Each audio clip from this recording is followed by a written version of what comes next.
Episode 22, a national dividend versus a conventional universal basic income. We are sometimes told that a universal basic income and social credit's national dividend are essentially the same thing. But what if this isn't true?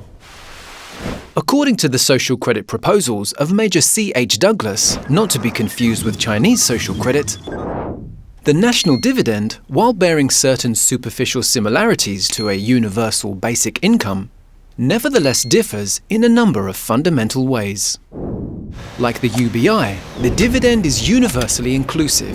It covers each citizen by being distributed to each citizen. Like the UBI, the dividend has no work requirement or means test. It is issued unconditionally. Note well, however, that it is certain that any UBI proposal implemented as part of the Great Reset will not be unconditional, but will involve intolerable impositions that no one should accept. However, there are three key differences between a conventional UBI and the national dividend. Unlike the UBI, as it is commonly conceived, the dividend offers no guarantee that the citizens' incomes will not fall below a certain level.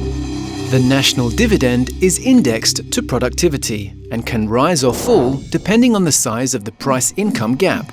Large gap, large dividend. Small gap, small dividend. No gap, no dividend.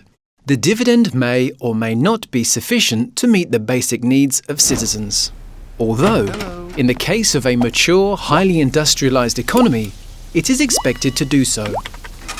Unlike the UBI, which is typically conceived as a government program that must operate within the confines of the existing financial system, and that therefore involves redistributive taxation and/or increased public indebtedness, the national dividend is inextricably linked to a program of monetary reform.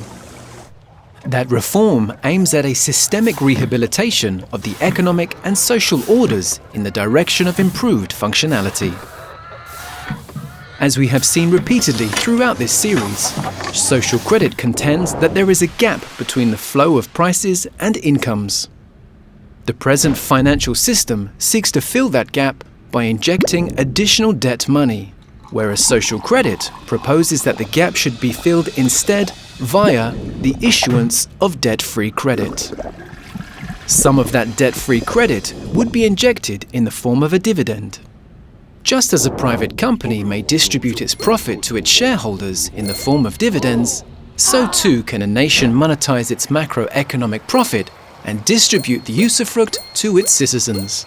The national dividend thus promises to deliver the result which most basic income supporters are seeking: the abolition of poverty for all practical intents and purposes, but without directly penalizing anyone else or increasing the public debt.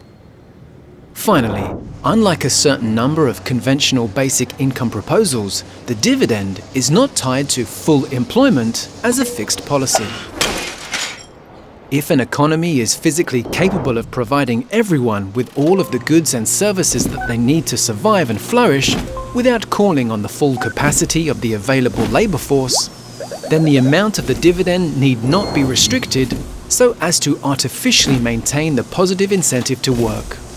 The fewer the labor hours that are physically necessary to provide for our genuine needs, the better off we will all be, because we could then enjoy the decrease in the need to work in the form of increased leisure. This, in addition to the various other benefits that are associated more generally with the social credit monetary reform.